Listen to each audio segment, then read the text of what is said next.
Picked up a 2013 Dodge Dart. This is basically a base model but with stick shift, and yeah, 74,000 miles, so it's pretty low for 2013. No badging on the back. Funny, in Georgia you don't keep your license plates on. Take a look on the inside. Got my reflection, but it's got this awful seat cover. I guess it protected the seat. Well, that's going right off. Oh, it just went away. But 74,000 on the odometer, 6-speed, and if you've never driven a Dart, the clutch on this car is insane. It feels like nothing. You don't feel the biting point or anything. You don't feel like the pressure of any contact point. It's just like a pedal that goes up and down, and you just kind of have to guess when it's grabbing or not. It's very strange. Not a fan of it. This is also one of those cars that you have to start with your foot on the clutch.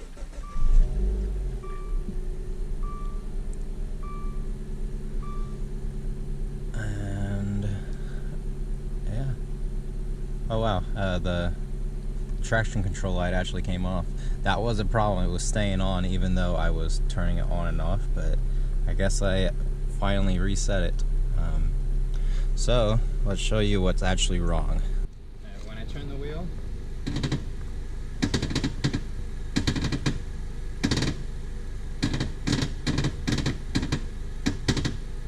yeah, that's not supposed to happen. So that noise is pretty common issue on these cars. What's happening is the way the struts were designed in the front, they just have these plastic clamps, and I'm pretty sure they're not supposed to spin like that. They're supposed to be tight, but that's not the problem. The problem is there's a bearing in there, and that bearing gets dry and it's not properly lubricated. The official fix from the service announcement is, or TSB, is that you're just supposed to take it all apart and then spray a special kind of grease in there. But that's really not a good fix. If you're going to take it all apart, you're better off replacing it. It's a known problem with these cars, and you're just better off replacing it and getting by for a little longer. That noise is the spring spinning when it's fighting friction down on the top of the strut hat. So we got front new struts, and then the car is going to need alignment because I guess the dude ran over a pothole. So yeah, it's towed in. So I'm going to have to mess with the tow, and not too bad. So let's get this in the garage. Alright, we got the Dart up in the air. We still have the Corvette in the air if you're following along for that. The car is pretty much done. I blowed the brakes. There's still I have to continue bleeding them, but that's besides the point. I got a dehumidifier running right now. Should have had it running all night. They actually do pretty good. So first step, we gotta take the wheels off because we gotta get to the strut in here, and that's what we're replacing, the whole strut assembly. So this is classic Dodge symptom. I think these are 18s, but they get mushroomed out to 19s, or maybe it's 19 and now they're almost fitting 20s. They're somewhere like in a mix between 18.5 and a 19.5. So I'm just going to use a 19, hammer it on, impact it out. That should do the trick. It's going to be a little hard to get it back off the socket, but that's what you got to do. Alright, so first step is getting the wheel off.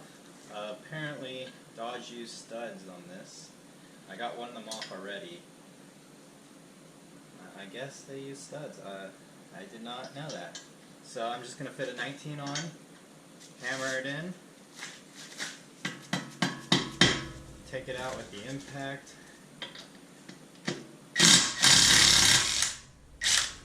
Okay. And now we gotta fight to get it off of the socket.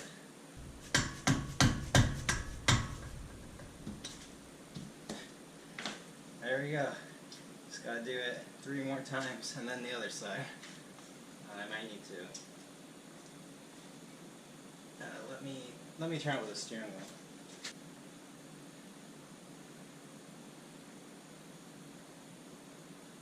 This is a pretty big project if you haven't done this already, especially on these darts. They're not super easy. You're gonna have to take off more than you want, unfortunately. More than likely, I'll remove the tie rod, maybe even slide the axle out and just kind of let the hub hang. We'll see how invasive we have to get. Alright, sway bar link out of the way. Alright, just gonna keep moving along. Working on the back pinch bolt. It's a 18, and then the other side is like a E12 or E13, maybe E11. I don't know, I don't have it. I'm trying to just make do with a regular 11 and just hold it into place. This is the this is the E socket. It's a reverse Torx.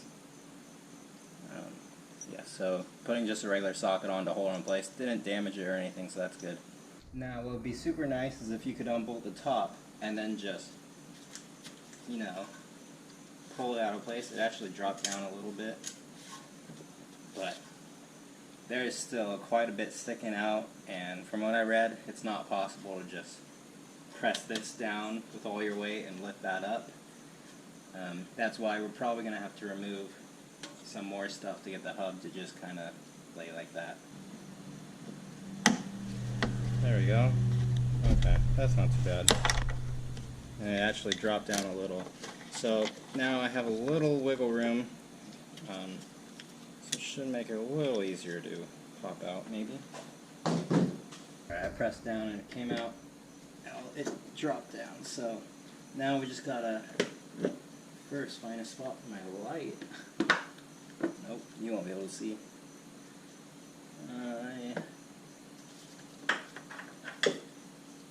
I guess I could put it on the car. Yeah.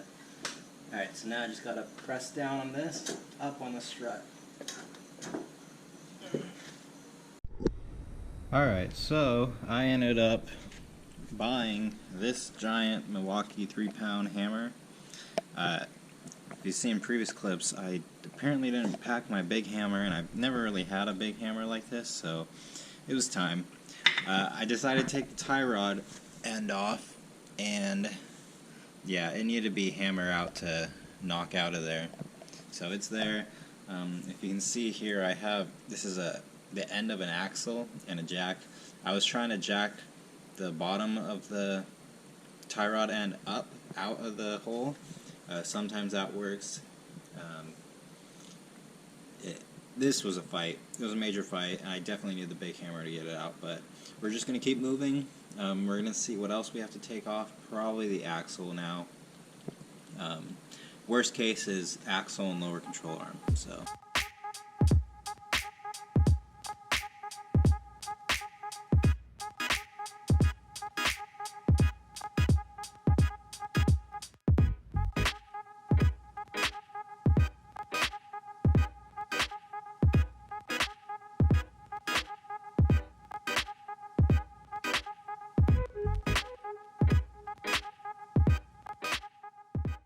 Okay, so as you can see, I have everything disassembled.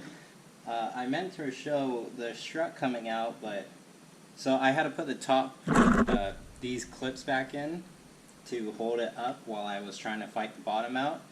And so I just undid those clips, and then I was going to turn the camera on. I completely forgot that was what was holding it in, so as soon as I unclipped it, it just dropped down. Yep, here's the old strut. Let me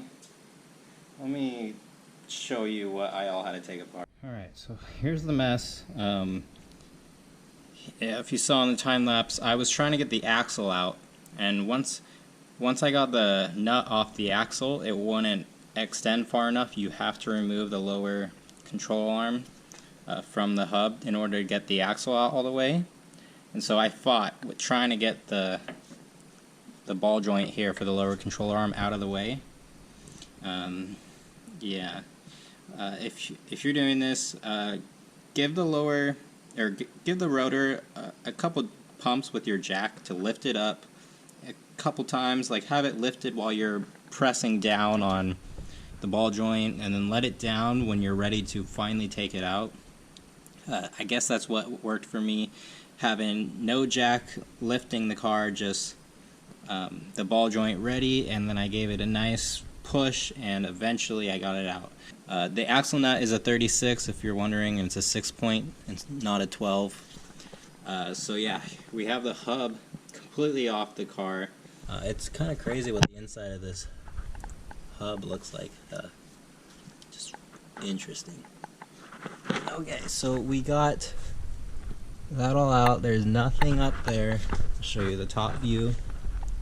Nothing in there. And here is the old strut.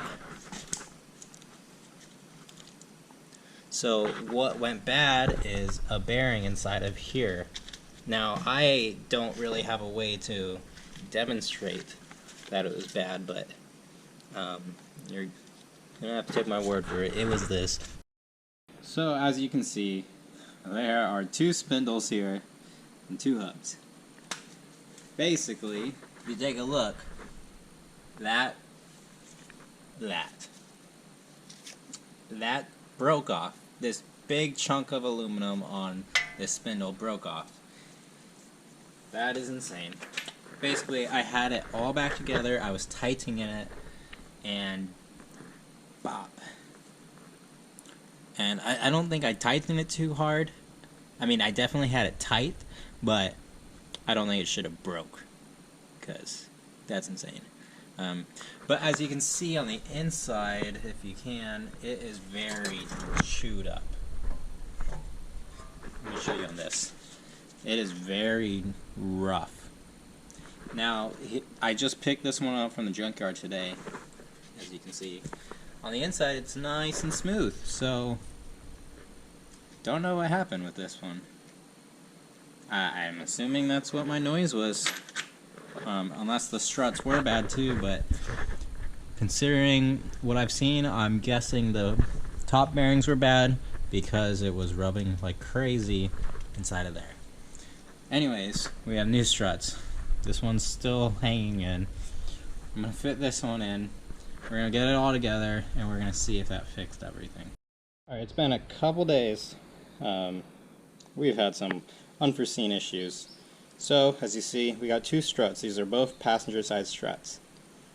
On the left here is what was originally on the car, and on the right is what I just purchased. So the new struts that I had were the same ones as these left ones. These left ones were aftermarket, as you can see. Hopefully it says carquest. Hopefully you can make that out. These are aftermarket shots. They're aftermarket, but they're OEM style, but they definitely did not fit.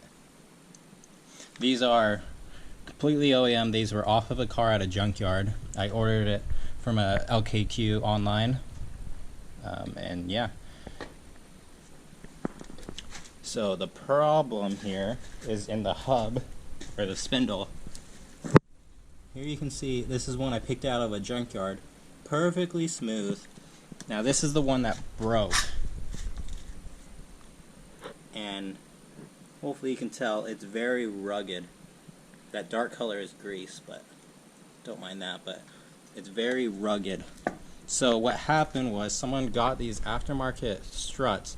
The base of them are too wide, so someone, I don't know what they used, but they enlarged the hole on this spindle, and it wasn't a smooth surface. So it wasn't perfectly the correct size for that strut. So the strut was actually moving around and causing some noise when you would turn the wheel. That was my whole issue. They're supposed to be perfectly smooth like this and be a nice snug fit so the strut can't move at all. So that was my issue. Same part numbers. So if you have this issue, I'll go ahead and prove it to you. Once you take the dust shield off of, like the brake dust shield, there's the part number. This is for the passenger side. Driver's side is 587 at the end. So yeah, watch out for these darts if you're trying to do struts on them. This is a nightmare.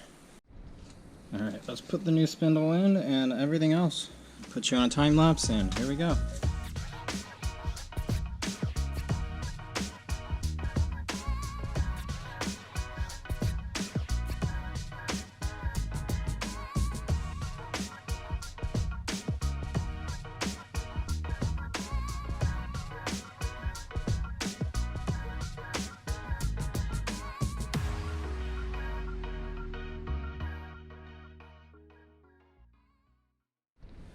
Alright, here we are on the dart. I'm gonna turn the steering wheel to on.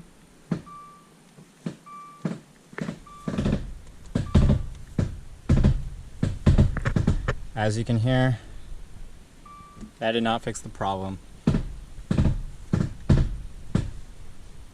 So that means the problem is more than likely in the rack.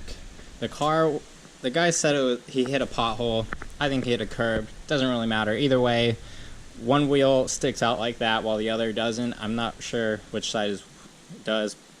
Either way, it could be a bent tie rod, like an inner tie rod scraping against the frame or the rack. More than likely, it's the actual rack and pinion. It sounds like it's coming in the middle of the car where the rack is. So that's going to be the job in itself. You got to drop the subframe to pull the rack out. And that's exactly what's going to happen. Now, over here, I have a used rack. I picked this up at the junkyard. Luckily, the subframe was already pulled out of the car, so it was just 2 bolts to lift it out of the frame, the subframe. And super cheap. If you're familiar with these darts, racks are married to the VIN number or the BCM. So a used rack won't work on this car. We're going to have, at minimum, a check power steering light on the dash at all times if this rack fixes the problem. Either way, it's a cheap fix, potential fix, to at least figure out if the noise really is from the rack and pinion. And yeah, so stay tuned to the next video where we drop the subframe, we put a new rack in it, and I'm going to walk you through basically what it entails to do a rack on a car like this where the rack is married and you can't reprogram it to a new VIN number. We're going to try using a used rack and we're going to see if we can make it work without having to buy a $2,000 plus dealer OEM Chrysler rack. So thank you for watching, and I'll see you in the next one where we figure this out.